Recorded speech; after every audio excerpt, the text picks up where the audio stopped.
listening to this thing, and my mind is just completely shot right now because it is our 1 year anniversary, which is absolutely amazing. I'm your host, Zac.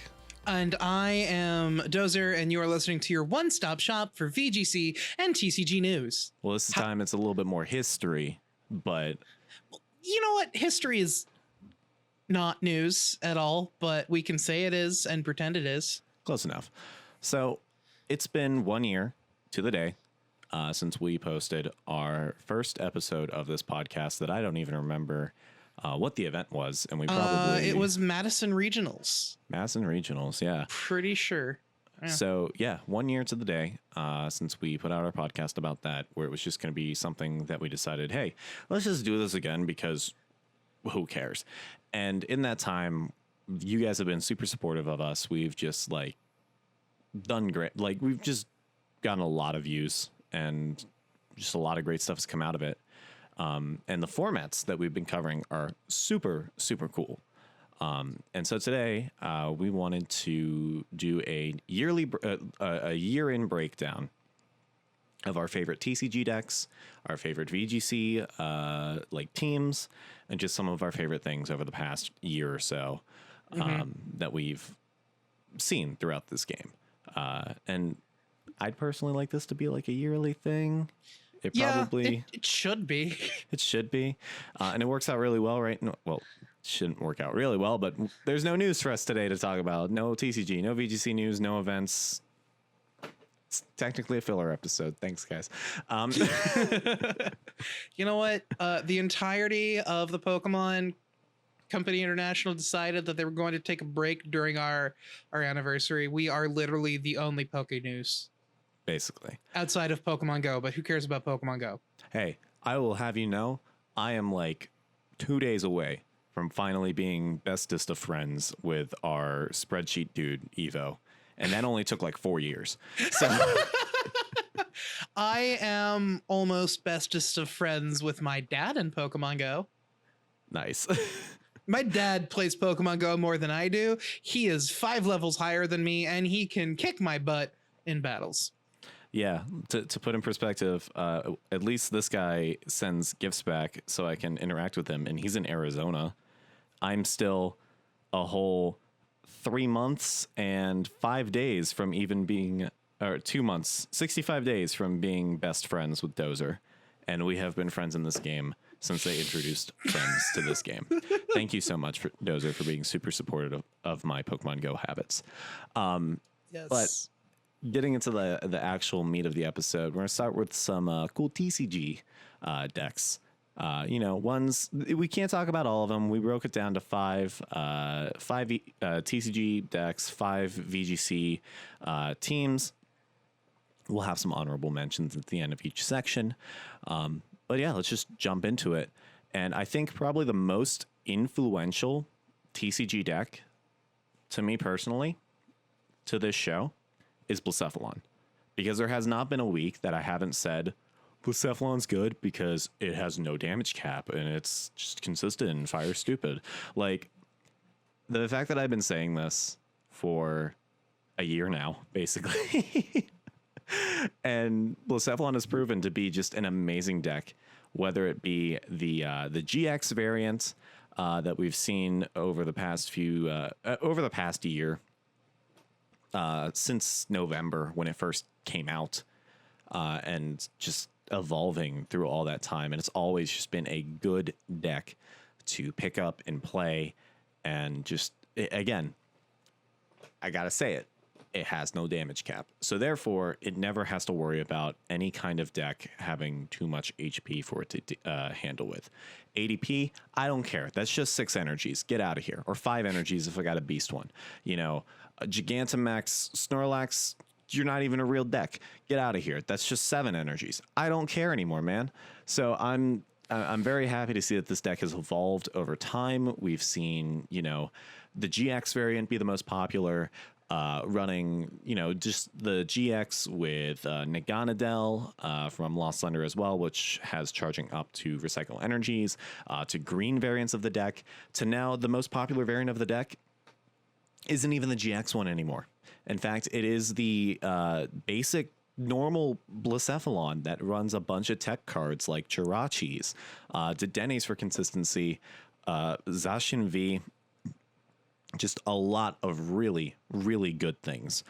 And it's really cool to see this be a deck that just continues to evolve and be consistent between the two of them. So if any deck were to be the deck that I think was my favorite to talk about, well, actually, I can't say that, but the most consistent deck that I would be excited to talk about, knowing it would be in more than likely a top 8 or at least a top 16, Blacephalon has been it since day one. So, yeah. Yep, that is pretty. Your love for Blacephalon knows no bounds. The dude's a Michael Jackson bomb clown. It's the coolest Pokemon. Stakataka and Blacephalon are the two best Pokemon in Gen 7, and you can fight me on that because they're just amazing looking. Their designs are really cool. Yeah. I should also just real quick give a shout out to one of the highest placing ones of this deck type as well. Let's see. I know. Oh, it won the Madison Regionals, I believe, actually, right? Yeah, I think so. Yeah. Yeah, it won Madison Regionals in last year. Hold on. We are going to see if we can find this because I want to at least give you the name of the guy because I would feel bad if I did not. So yes, June 8th, or no, Madison Regionals, yes, Ian Robb won the entire event with it. When everyone thought the Blacephalon was dead.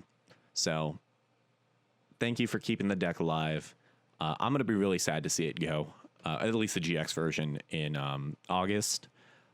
But super cool deck, super fun deck, and yeah. Yeah. Anyway, I also picked TCG Decks, and the one that I picked to look at first was, of course, Stefan Ivanov's Zoroark Dugong deck from the 2019 NAIC. Yeah. It's just, I don't understand the deck, but I appreciate how cool it is. And also we had him on the show to talk about and stuff like that. So like, I feel like someone had to pick this. Yeah. And I like this deck a lot. It's definitely a deck that just worked. Like Zoroark on paper was Zoroark was the best deck of the 2018-2019 format, hands down. Mm-hmm. Like without a doubt in my mind. It really bothers me when I try to pull up this deck on Limitless that it gives me expanded decks first because like I would very much like Stefan's list, but whatever. And even in expanded today, it is still an amazing deck. Yeah. But Stefan's list was really cool in the fact that it was just super teched out with a lot of cool stuff, running things like Dugong to deal with the heavy Malamar meta and just get easy snipes on the bench. Running things like Persian GX, which just let you add cards when you lost your Pokemon, which was going to happen. Running the Giratina to get that little bit of extra damage. Like all of these things were super important to the deck's functioning. And the biggest one, and I think the most important card in his entire deck, was Naganadel GX with Stinger. Yep. Stinger. Like every time, this is like another one of the show inside joke meme things is you always talk about Stinger GX. It's such a strong attack and it's and I don't mean this lightly. It is an actual game-breaking attack. The fact that it completely changes the way that you have to play the game after it's been used, it is a unfair attack, and it is a very strong attack that completely changes the momentum of how you and your opponent have to play the game going forward. It can force you to cheat 3 prizes immediately. It can force your opponent to have to get 8 prizes in total to win the game. It's just absolutely amazing. So good. It's like mechanically busted in the greatest of ways and the dumbest of ways, but I love it. Stinger GX is so good. The Zoroark deck it's good. Everything about it's good. I love it. Yeah, which oddly enough, this does transition really well into my second deck. And if you know me at all, and ever played me in person throughout the 2019-2020 format, you would know that my favorite deck to play throughout this format, by far, hands down, was Naganadel GX Checkmate. First shown off at the DC Open by Xander Pero. So definitely a huge shout out to him for getting this deck on the radar. He got, as I said, first place in the DC Open Flight 2, which unfortunately was not the flight I was in, but like still really, really cool. And this deck is, if you ever wanted to play a deck that ran like 30 something Pokemon and like was just teched to the teeth, this was the deck. There's so many different options, and they all revolve around, you know, Naganadel GX Stinger letting you set up for a win.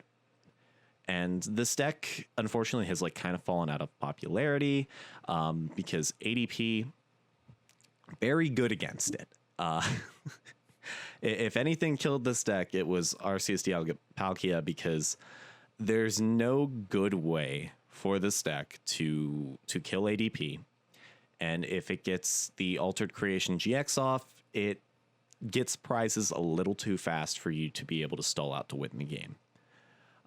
And we've seen this deck evolve throughout the format. There's only been 5 people who have placed with it across the 2019-2020 format. 2 of which were at an open, the other 3, another one at a special event, and then 2 at regionals, and those 2 at regionals didn't even crack the top 32. But still, I do want to mention them, mention their placements as well, just because of how this deck is not easy to play at all. It is a very difficult deck and is very rewarding when you're able to pull off knockouts with it. But it's just a super fun deck. We've seen it evolve from being centered around Steven's Resolve and using Naganadel GX from Unified Minds with Ultra Conversion for consistency, drawing cards by discarding Ultra Beasts, to evolving into using things like Pidgey, which actually this isn't right because there is... Well, yeah, why is... I just realized that the Pidgey variant of this is not actually labeled with it, and that kind of bothers me. That's weird. Yeah, that's really weird. Because I swear there was a variant of this deck that also ran Pidgeotto, but it's just not showing up here. But yeah, Pidgeotto was running, another great addition to the deck, allowing you to do some really cool things with it. I believe, actually, hold on, I might be looking at the wrong deck type, because yes, it is Persian Checkmate is the other variant that I completely forgot about. And we are seeing it show up a little bit here in Standard again, it looks like. Yeah, it showed up in the Limitless Online Series Qualifier 1, piloted by Jacob Chen. As well as placement at the Malmo Regional.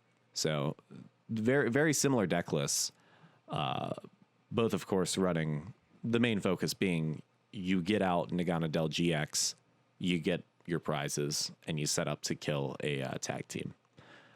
Will this deck come back to the forefront? Probably not. It's really sad. Again, this is another deck that just straight up dies to rotation. We lose Naganadel. So... you know, no Naganadel, no Checkmate. It was really cool to see what this deck could do.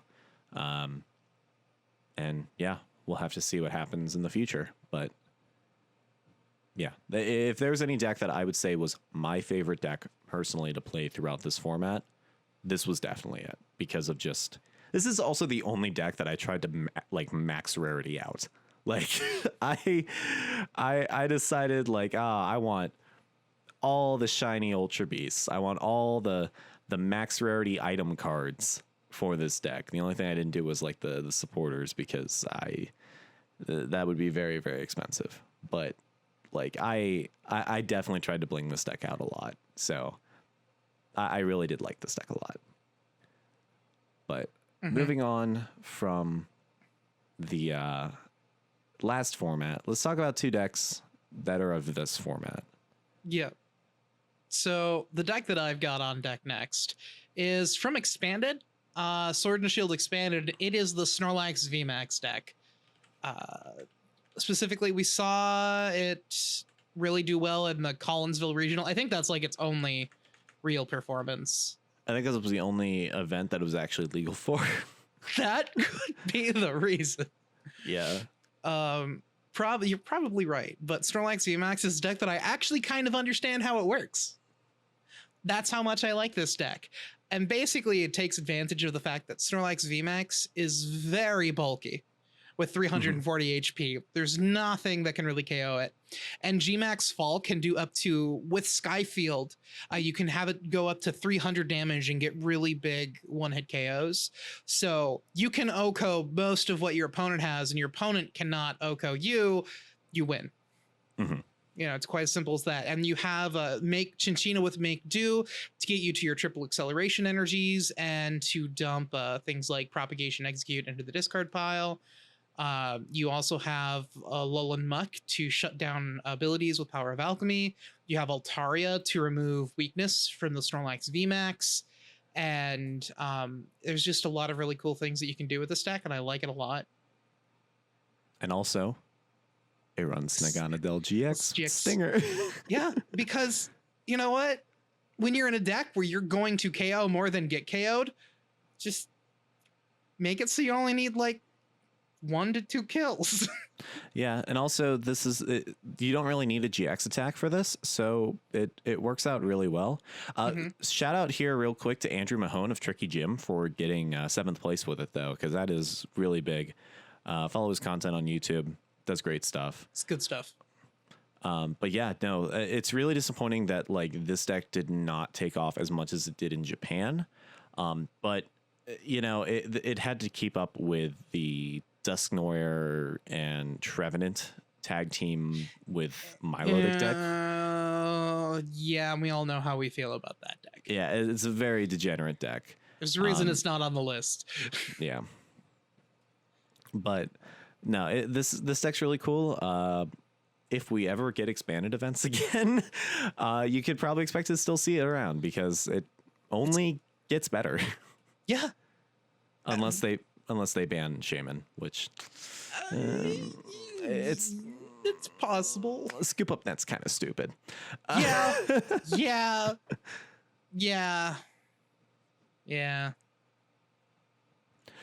All right. So why don't you finish this up on the TCG then?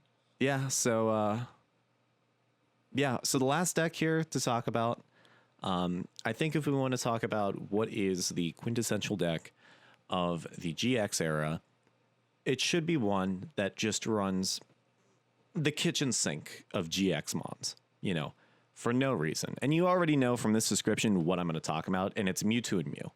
Mewtwo and Mew as a deck is just wild, absolutely wild in what it can do. And there's so many variants that you could talk about. You could talk about the Psychic one. You could talk about the Fire one. You could talk about the expanded variants that were running really weird stuff, like setting up Unfair GX, or like, the Grass ones, which just let it heal itself forever. But the one I want to talk about today, because it's just so stupid, is it's referred to here as straight Mewtwo and Mew tag team. The better name is Ultimate Mewtwo and Mew tag team, or as I like to call it, Big Fucking Rat Mewtwo and Mew. This deck got the highest placement that it received was wow. A lot of people were playing this in the qualifier, so it is actually it has actually drowned out all of the top placings of the deck. Let's see, this exact variant of it that we're talking about, and when I say exact, I mean like general archetype, was piloted by Henry Brand, getting first place at the Perth Regional Championships back in March. He also ran the same deck at the Melbourne Internationals, where he received 52nd place. And this deck is just... I have a really soft spot for decks that just decide, hey, I like these things here. I like these things here. What if I like mash them together into like a Subway sandwich of like cool deck building, and it just works? And that's basically what this deck ended up being. It let Mewtwo and Mew just be like, hey, I want to copy a bunch of really weird GXs so I can get some really weird situations set up. Like the Solgaleo GX with Turbo Strike, which lets you attach energy, which was a pretty common one to start with. Moving on to more obscure things such as Incineroar GX with Crushing Punch to get rid of special energy on your opponent's Pokemon. Or like things like, let's see. Oh, this is not what I wanted to... there we go. I was in the wrong deck list. It was giving me a bunch of weird stuff. Or Mega Sableye and Tyranitar to greedy crush your opponent while not having to worry about playing Mega Sableye and Tyranitar to the board. Or how about Blastoise GX with its Rocket Splash letting you bounce back some of your special energies. Maybe you want to play, something like Greninja GX with Mist Slash while also using it as a Pokemon for Elusive Master. Or moving on down the list, there's so many different Pokemon that were played in this. The most important one, Alolan Raticate GX, the quote-unquote big rat, because it really is, which has a GX attack. It's one of the very few free GX attacks in the game that lets you search your deck for 6 item cards, or you can use Chunk Away to discard 2 cards from your hand and do 80 damage, but also setting up for extra GX plays. There was just so much cool stuff that this deck could do. It was just insane. It was absolutely wild. And much like every other deck that we've mentioned thus far, Lycephalon,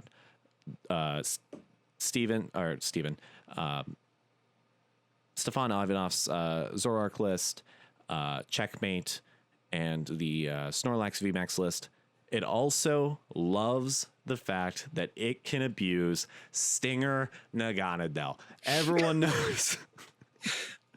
Do you sense a pattern here? I really like Stinger, and I'm really going to miss it. But yeah, there's just a lot of really cool stuff that this deck can do.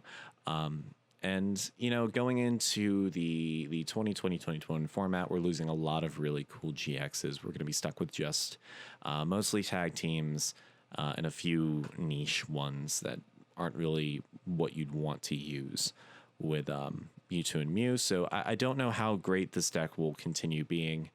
And expanded, the sky's the limit. Because you have access to GXs and EXs, there's going to be plenty of experimentation to figure out really cool builds with this deck.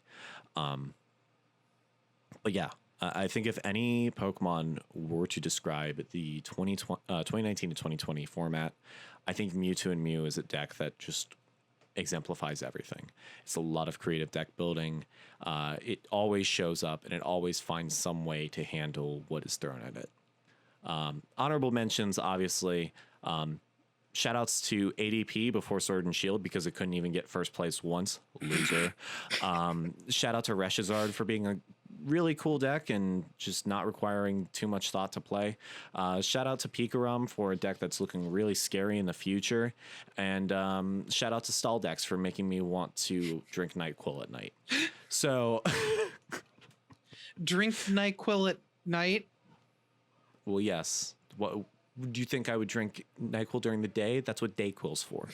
Like, so they make you want to sleep. I get the joke, but yes. I really thought you were going to be reaching for a bottle of bleach. No. That's not classy. That's not classy. Okay, fair enough. Anyway, moving on to the VGC side of things. VGC's been really dynamic over the last year, not only because we have the split between Ultra Series and the Sword and Shield format, but also because, like we like to talk about, everything in Gen 8 is arbitrary and doesn't matter, and they've been switching up the VGC 2020 rules on an almost monthly basis. Yeah. It's been fun. Kind of. It's weird, but it's been interesting, and it's gonna get better or worse depending on your perspective of things. But we're gonna go all the way back to Worlds, to a team that was so hyped up in the Worlds finals that I think more people remember this runner-up team than the team that actually won. And that, of course, is Hirofumi Kimura's team report featuring Ultra Necrozma, Primal Groudon, and my favorite Pokemon, Umbreon. So it's a classic. Yeah, it's just a really cool team. There's a team report from it that's going to be linked down in the episode description, hopefully, if I remember. And basically, so the team focuses around Ultra Necrozma with Tapu Lele, and it is a kind of Trick Room Tailwind sort of team because he wanted Necrozma Duskmane as itself to be a really strong Trick Room attacker, but Ultra Necrozma to be fast enough to outspeed a lot of things outside of Trick Room, if I'm remembering this correctly. And it's paired with Choice Scarf Tapu Lele because the Psychic Terrain will, of course, help Necrozma deal out more damage. And Ultra Necrozma on a physical attacker is a bit weak to Intimidate. And Intimidate was really annoying back then because Incineroar had like 98% usage, I swear. And so Tapu Lele has a good matchup against other Intimidate users. Same with Mega Salamence. Mega Rayquaza is also a problem. Tapu Lele helps you deal with that. And of course, Choice Scarf, what is it? Magic Room? Yeah, Choice Scarf Magic Room just kind of shuts down Xerneas if you can play it right. And that really kind of would clear the way for Ultra Necrozma to go off. And then he partnered it up with a Primal Groudon because it just really rounded out the core of his team. It gave him another physical attacker to rely on, so he wouldn't be too restricted by Light Screen. And overall, I think the consensus was Primal Groudon was a bit better than Primal Kyogre, simply due to the fact that it can deal damage to Xerneas. Though and Xerneas can't really hit hard back. No, the Primal Groudon was prone to getting randomly O-code by sudden Hidden Power Waters out of nowhere, because Hidden Power was a move that used to exist. Yeah. And the world was a better place. That's debatable. Yes, and also no. And then, of course, the fourth slot of the team went to a Mega Salamence, which was just a really strong Pokemon.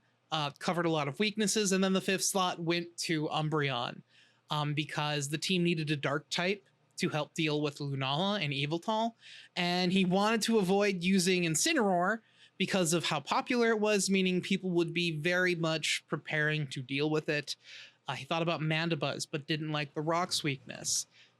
So ultimately he settled on Umbreon, which also the problem with Mandibuzz was that if the opponent just ignored it, Mandibuzz wasn't off-putting much pressure. It could use Foul Play, but that's kind of it. Meanwhile, Umbreon has Helping Hand and Moonlight, meaning the opponent has to target it down before the things they have that can kill the Umbreon are knocked out. Otherwise, Umbreon can either stall out in the end game to win, or Umbreon will just keep amplifying its partner's damage through Helping Hand. So it forces the opponent to put resources into Umbreon instead of the opponent doing the most damage at the time. And that is really good next to a Necrozma and a Groudon. And also with the Sun, Moonlight heals even more. And it's just so good. And then to round out the team, they threw in Mega Kangaskhan because it's Mega Kang. It's a good fake out Pokemon. It has a lot of support. It can help deal with a few things like. So it was thrown in. I didn't think it was used a whole lot, if I'm remembering correctly, but it was a pretty interesting support Kangaskhan. Don't believe it showed up in the finals at all, actually. No. From what I'm looking at the team report, it was a bit of a meta call. And it was help to counter Lunala Xerneas a bit. And there was no Lunala Xerneas in the whole of Swiss rounds and Top Cut that he had faced. So it covered a weakness that his team had, but that weakness wasn't one that he ran into. So it was not as beneficial as he probably would have liked. But this was a great team overall. It's worth looking through the team report on this because this is like one of those historical VGC teams that I think will be remembered, kind of like most of the other ones we're going to be talking about today. But this one isn't quite. This one was almost Sajin Park Pachirisu levels of memorable. Anyway, What was the first team that you had going up, though, Zac? So mine was actually Sage and Park levels of Patrici levels, because we're talking about the 2019 senior champions team, Sakide, which what was the lineup? It was Mega Rayquaza, Xerneas, Tapu Fini, Incineroar, Amoonguss, and the star of the show, Togedemaru. Like, This was the best match. this was one of the greatest matches to watch at Worlds. So to put in perspective, I'm there. I completely missed the I completely missed the TCG finals because I was playing the DC Open, so I couldn't even enjoy them, except for the Masters finals, which we don't want to talk about that situation. Yeah. But I was able to watch the junior, senior, and Masters VGC finals, which was really, really nice. Did go get breakfast during the junior finals, but I had the stream on. I was watching during it, so don't shame me for that. But so shout out, also quick shout out there to the little to the British kid who had the stack attack. My dog. But I got back in the event center to watch this match, and first of all, didn't know this guy's team at all. Nothing about it at all. Ko walks out with a Rotom Wash plush, and I'm like, okay, this is my dude. Rooting for him the whole thing. I see his team. It's got a Togedemaru on it. I'm like, dude, this guy's crazy. This guy's wild. Like, just doing crazy things. And, game one, he lost to Perish Trap because Perish Trap isn't fun.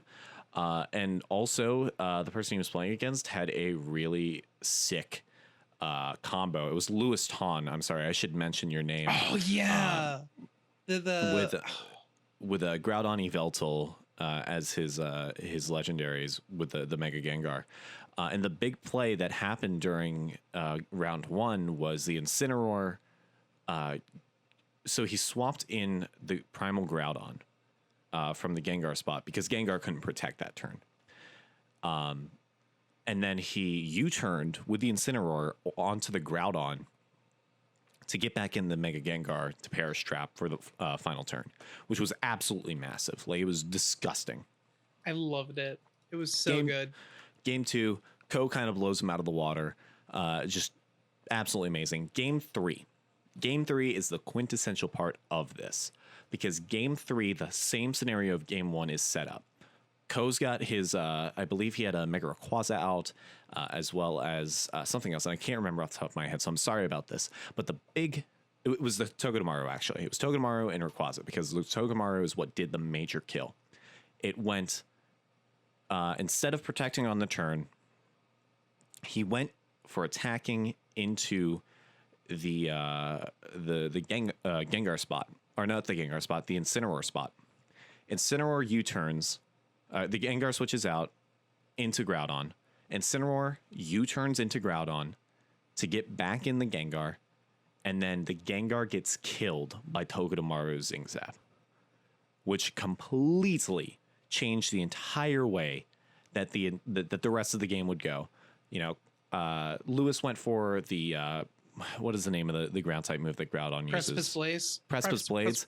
Yep. That Togedemaru is like, all right, Chief, that's cool and all, but sturdy eject button's gonna say bye. I'll see you later, and just absolutely amazing stuff. His team breakdown goes down about how, like, Xerneas, good Pokemon, nothing really to talk about there. The Mega Rayquaza here was set up as a Tailwind user, also having a Focus Sash to make sure that it stayed alive, just to get its stuff off. And Mega Rayquaza being able to deal with weather is just absolutely massive. Tapu Fini with, Nature's Madness and Scald being able to deal with things, as well as the Light Screen being able to reduce damage, as well as Haze being able to say, hey, I see your Xerneas there, but like, what if it wasn't a Xerneas anymore? And it was just boring. Really, really cool stuff. Assault Fest and Incineroar with Intimidate. This was like the standard set. Fake Out, Knockoff, Flare Blitz, U-Turn. It's just very, very good things. That's why you ran Incineroar. The Amoonguss with Red Card, which Red Card's spicy, man. It's really spicy. And again, if the Xerneas attacks into it, it swaps out the Xerneas, or it swaps out the Mega Gengar to let you do some more stuff the following turn. And then, of course, the Togedemaru sturdy eject button. Normally, people were like, you know what? Lightning Rod's a little better on Togedemaru being able to redirect. But no, sturdy letting you like get a free switch to bring back in for fake out, the helping hand, the encore, just everything working with it. This team was hyped to watch. It was so hyped to watch that when he won, people were cheering, going crazy, especially when he killed the Mega Gengar. I went down to the Pokemon Center. All the Togedemaru plushes were just sold out. This kid caused a market influx. Like, so shout out to Ko's sick team. My favorite part of that game was the commentary. Like when the Togedemaru killed the Mega Gengar, they're like, oh, the Togedemaru is going to die because it stayed in on the last Perish chapter, and they're like, well, it did its job, you know, and then the eject button triggers, and like, it lives! Yeah, it was just lived to see another day, I guess. But yeah, it's so good. I love that team. Yeah. I think that was the most hype match in all of Worlds. Yeah, it was. Worlds 2019 was so good to watch. Do you know what else was good to watch, though? What? Dallas for VGC 2020, the biggest VGC regional we have ever seen in recent years. And the runner-up team report, there's a pattern of runner-up team reports in Masters that we're focusing on, I see. But this runner-up team report from Biji Wong put a specific Pokemon that nobody considered on the map. And that, of course, is Durant. We've said it before. We'll say it again. Hustle is a good ability. Yeah, Hustle's an amazing ability when you just don't have to care about accuracy ever. So, it just does good stuff. And this team is built around the Durant. We have Durant. It's running Iron Head, Stomping Tantrum, Rock Slide, X Scissor. So it's got both of its stabs in here. It's Life Orb Jolly with Hustle. It's hitting super hard as a Dynamax option. Stomping Tantrum helps it boost its special defenses, which are paper thin.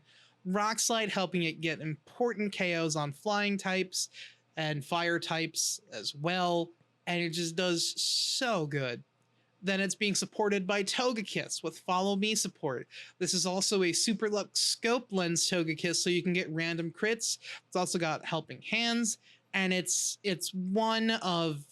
basically Durant's, number one partner. You want to lead Togekiss Durant. So you can Follow Me, max the Durant, get a kill. Togekiss is running Helping Hand to increase Durant's already humongous damage output. You're running Milotic to help you deal with Intimidate, which is really detrimental to Durant. Also, it helps you deal with fire types that Durant just doesn't like at all. And Milotic Durant is probably, I think he goes and he says, this is this team's second most common lead. It's so good. And with Durant's max Steel Spike and max Quake, it just makes Milotic, an already really bulky Pokemon, even bulkier. We also have an Expert Belt Whimsicott here, which that's just wild to think about. It was here for Tailwind. It was here for Prankster Taunt.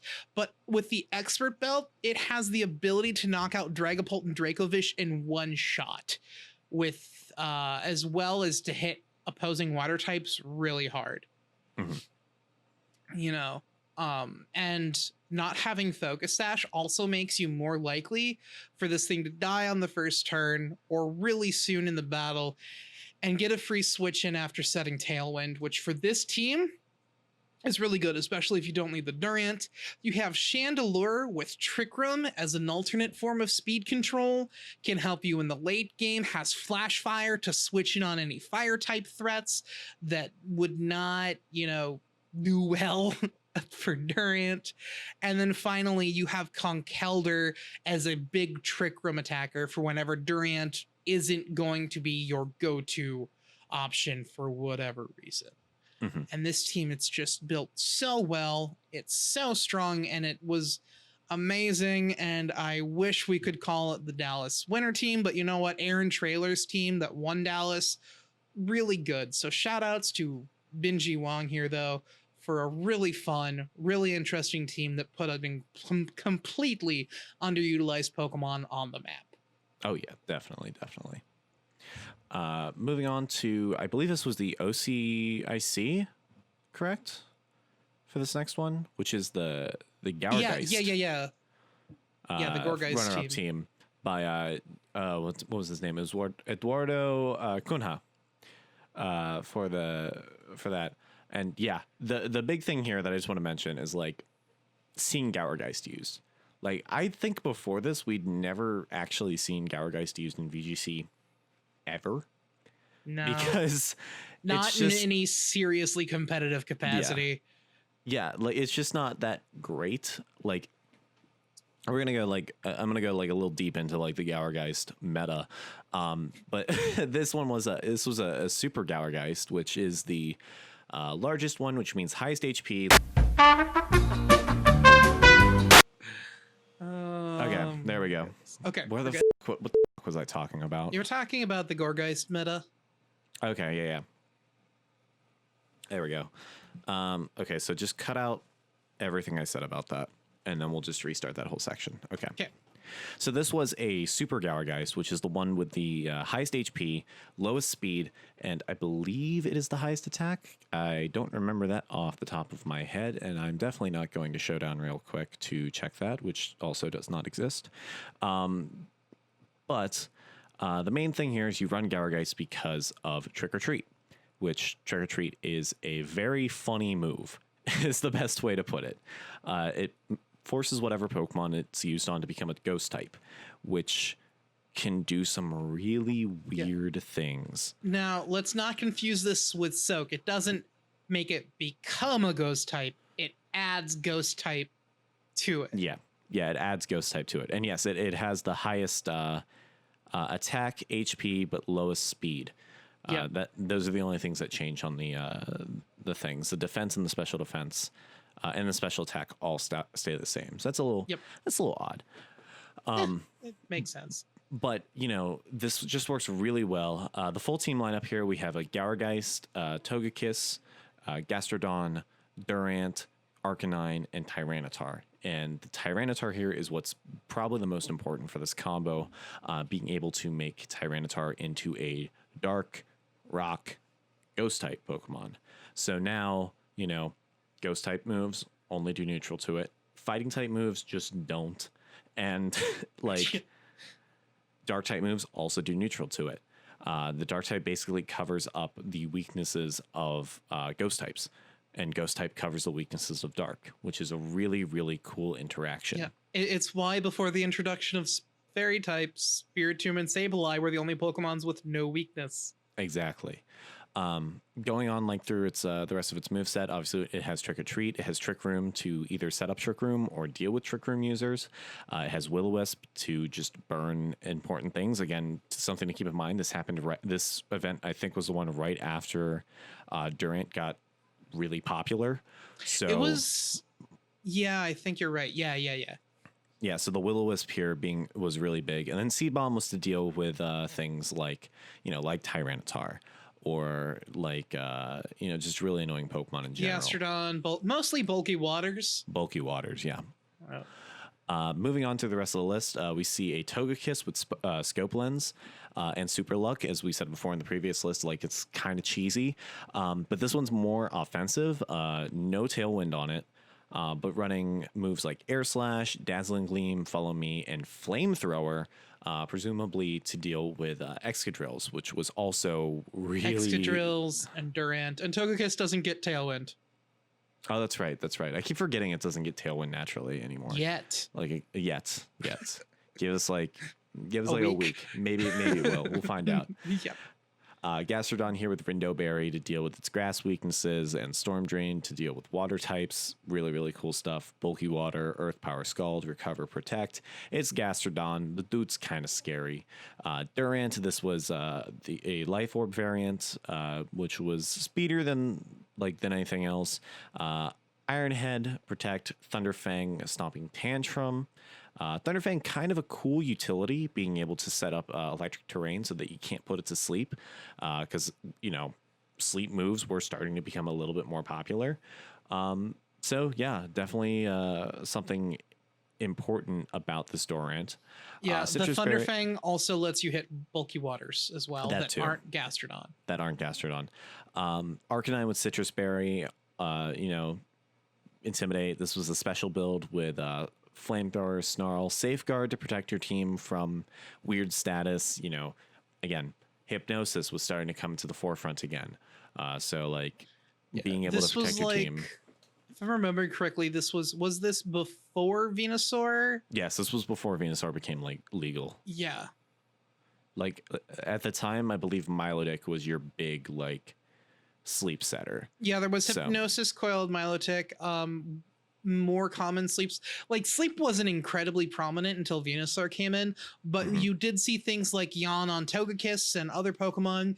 You were starting to see Hypnosis on Milotic in tandem with Coil, and you saw things like Sleep Powder Butterfree going around. But a lot of other status that was really prominent at this time was Burn was pretty frequent, I want to say. Paralysis was used as speed control on certain Pokemon, because I think this was after the Pokemon Home release. Yes, I believe it was. No, because that would have been when Venusaur would have been legal. Yeah, no. So it might have been. I actually don't remember, but status is bad. Safeguard good. Safeguard's very good. Safeguard's a weird tech. I'm just saying. Yeah, and the last Pokemon here is Tyranitar with Weakness Policy. It's Weakness Policy Tyranitar. It's scary. It does a lot of damage. Rock Slide, Crunch, Superpower Protect. It's going to punch through something, and you're not going to be happy about it. But this is a really cool team, and it's really cool to see a Pokemon like Gourgeist. It's normally just kind of glanced over, like, who cares about this Gord, dude? Go back to Charlie Brown's Halloween special. Like... Yeah, I think, too, in this event, weren't there other teams that used Gourgeist as well? Yeah, there was another team in top 16 that also had Gourgeist, I believe. Yeah, and that Gourgeist had Phantom Force. Yes. Yeah, which because could deal with Dragapult.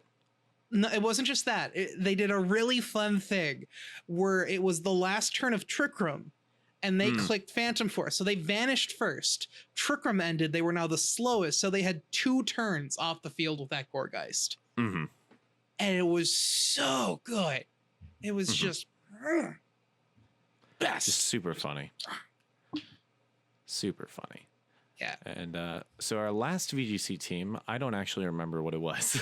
Yeah, it's a team that obviously encapsulates everything that this format stands for, and it's the team that features Trapinch. And by that, I mean that Gen 8 is arbitrary and totally random. And I'm not just saying that because there's so much RNG in the format right now, but that's another discussion for another time. But actually, this is here because this team was so weird, and it got 12th place at Collinsville. And it featured Trapinch for a very specific, niche, and unique reason. It was a Pokemon that wasn't brought a lot on the team, but it had 2 simple jobs. It was preventing the team from being swept by Torkoal, and or helping Rhyperior sweep the opponents in Trick Room, as well as trapping with Arena Trap. And that's the thing about Trapinch is in a VGC setting, it's got really cool moves as well. It's running Feint, which is really nice. It's got a Brave Nature. It's got like base 10 speed, so nothing is underspeeding this in Trick Room. It's going first in Trick Room every time, and it has a base attack of 100. Yeah, not even Stack Attack outspeeds it. Like, that's pretty wild. Nah, and it's running Eviolite. It's got Earthquake, Feint, Crunch, Superpower. It's so good. And the rest of the team is really interesting as well. We have a Bronzong. Now, this was our Hypnosis Pokemon of early format. That's right. Bronzong was running Hypnosis, Trick Room, Bulldoze, and Ally Switch. Interesting thing, this was a 1-speed IV Bronzong. And it was also a heat-proof Bronzong instead of being Levitate with the Cassive Berry. So that's pretty good. It was really interesting. And Hypnosis is like Sleep is such a good way to deal with Dynamax that even though Hypnosis is incredibly inaccurate, you want it as an option. But it's always that risk of, especially in a big tournament format, where it's like, if this hits, I win. If it doesn't, I lose. Do I go for it, or do I try a safer option that isn't a guaranteed win, but isn't a guaranteed loss if I lose either? And that's kind of like the catch-22 of the format in a nutshell, and why I say it's arbitrary and frustrating. But still really fun. I love this format. We also have weakness policy Rhyperior here with Solid Rock. It's weakness policy Rhyperior, Fire Punch Protect, High Horsepower, Rock Slide, 252 HP, 252 attack, 4 special defense, Adamant Nature. It's Rhyperior. But we also had Surfetched on this team. And this is a really good Pokemon. It's pretty slow, but not like overwhelmingly slow. And it can do pretty good in Trick Room if it gets any Airstream boosts from Togekiss. It can do really well as well. It's got Steel Wing, Leaf Blade, Protect, and Close Combat. It can be a good Dynamax option as well. But Steel Wing will hit Sylveon outside of Trick Room mostly because that Sylveon is annoying to deal with. Working on the rest of the team, we have Scope, Lens, Superlux, Togekiss. It's Togekiss, Dazzling Gleam, Heat Wave, Air Slash, Follow Me. It's Togekiss. It can enable a max Airstream speed control by being a Dynamax option, or you can use Follow Me to help you set up a Trick Room, so it facilitates multiple speed control modes. And that's why it's so good in the format. Just straight up, that's kind of why it's really good. And then finally, the last Pokemon on the team that is in Trapinch is Roserade, which had Sleep Powder, Leaf Storm, Sludge Bomb, and Protect. And it just puts Pokemon to sleep. It's Venusaur Light, basically. Yeah, it was Venusaur before we had Venusaur. And some people still use it over Venusaur if they're not going into Chlorophyll Sun. So, yeah, no. And this team, the real reason I wanted to highlight this team, though, is because it shows just how crazy dynamic this format has been in VGC. Like, when Trapinch is placing top 16 at a decent sized regional, y'all know something's weird. Yeah. But in a fun way. I think like that's why VGC 2020 is probably one of my favorite VGC formats. Also one of the most frustrating in a best of one format, especially. Yeah. But that's another discussion that many other people have had, and we probably won't. But yeah, nah. Any VGC shout outs you want to do? I closed my tabs, but I probably should have shout out who used that team. Give me a second. Where'd it go? Here it is. That team was run by Gary Quion. Okay. I'll never pronounce your name right, dude. I am so sorry.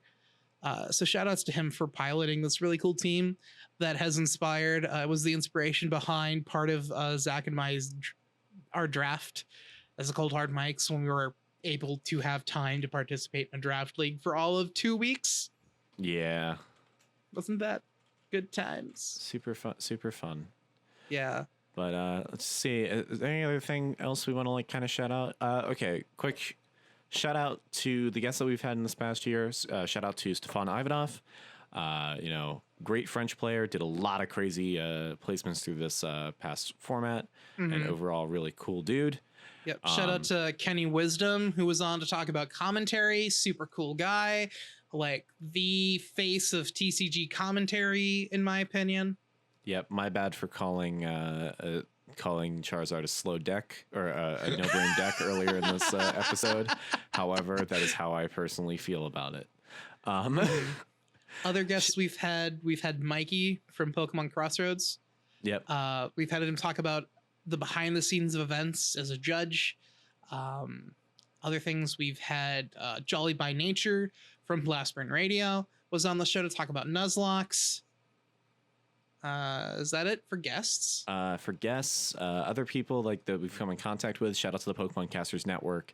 I went out and did a charity thing with them back in October. It was like a TCG league thing. It was really cool. We raised, I think, $650 there or something like that. And then also 2 weekends ago, we did a trivia night. Where we raised around $800 for Children's Hospital again, which is like really good. Great things over there. Don't you dare ever try and bring music towards me again, because I will floor you. Anything else that we want to shout out here? Let's shout out the other competitive Pokemon podcasts. Because like when we started, there were like no competitive. There was Hyper Voice, and they had like literally just come out of a 2-year hiatus when we started our show. And now there's Poke Sports, there's Soundproof that sometimes uploads, there's Hyper Voice, there's us. I think those are the big prominent ones. So like for TCG, there was things like Faded Town. Limitless started their own TCG podcast to check out. Yeah, like there's plenty of TCG ones as well. But shout outs to you guys who listen and support the show. Yeah. Just everyone who we've worked with on the show as well. People who have helped us with art assets, Cynicalove, Rhodeo, Evo Janis for helping us with spreadsheets. Our programmer that we're working with behind the scenes for a special project, Hyperadox. He's really cool. Shout out to our new social media guy. Yeah, that I got a Solanum. We got a new social media guy, by the way. We're going to be transitioning into that over this week. And just like shout out to Pokemon Crossroads too for like being good supporters of the show. Like I've without Mikey, I don't think this show would exist. Yeah, I'd have to agree with you there. Because he literally gave like how this show started was I asked him, do you know of any VGC podcasts? Because I wanted to listen to some because I wanted to get back into VGC so I could play in VGC 2020. And I wanted to start getting into the format and shake off the rust. And he was like, no, but you should start one. NAIC's coming up soon. Madison just happened and Worlds is right around that. So it's the perfect time to start a Pokemon VGC podcast.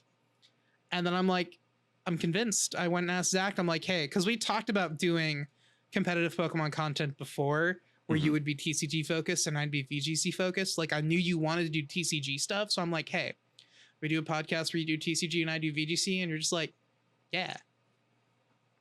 And here we are. Yep. 1 year later and still going strong. Yeah. Almost 15,000 downloads.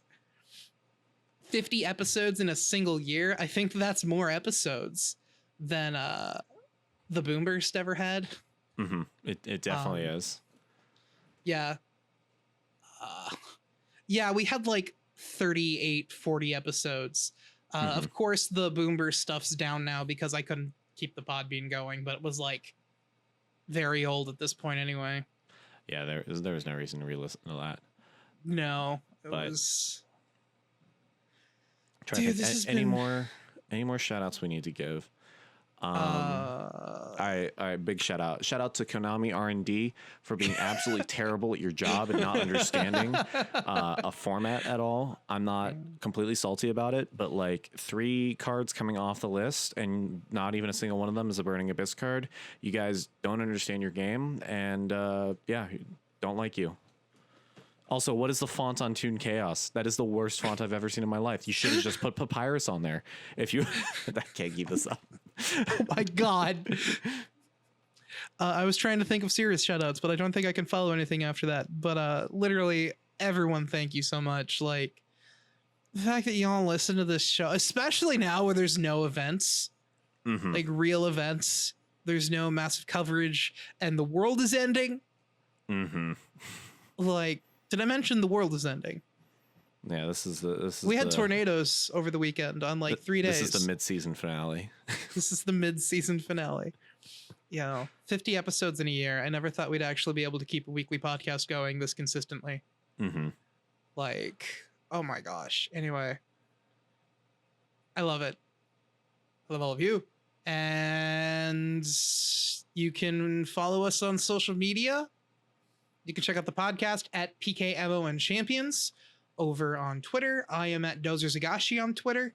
And I'm at Zac The Intern on Twitter and Twitch.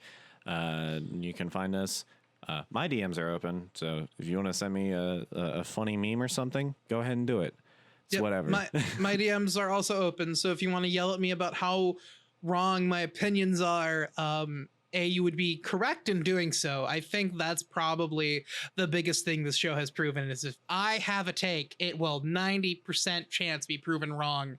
That's true. Within a few weeks. With facts and logic. Yes, that's true. Yes, like... That's probably my favorite part of this last year. Mm-hmm. So I'm like, oh, this isn't good. It's going to instantly win a world tournament or a regional or an IC or something like that. Mm-hmm. Oh, I think this is, I think a lot of people are sleeping on this Pokemon. It just does nothing. It's never going to be good. And I'm like, oh, G-Max Pikachu is bad. It's going to win an online event with over 100 participants literally the next week. Yep. Never fails.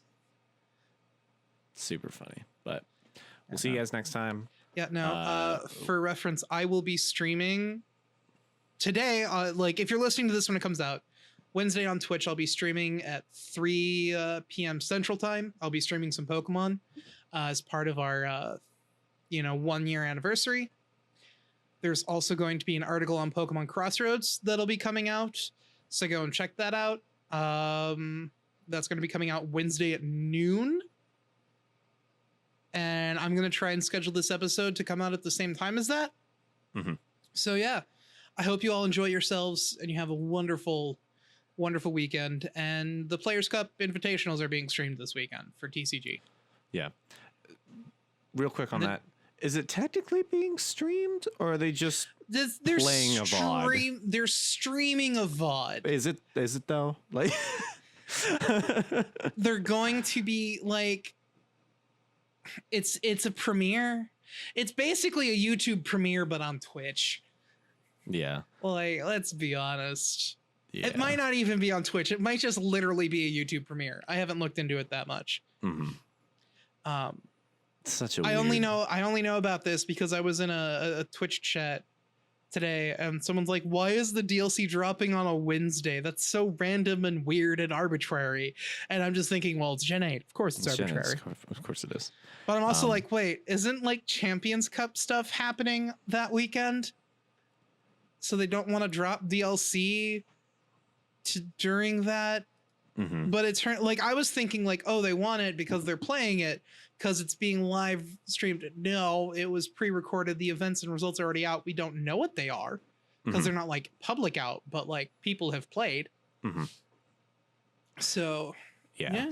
So next week, I don't think there's any events going on in this coming up weekend. I literally just mentioned the Invitational. That doesn't exist, but we'll talk about the Invitational and trying to think anything else.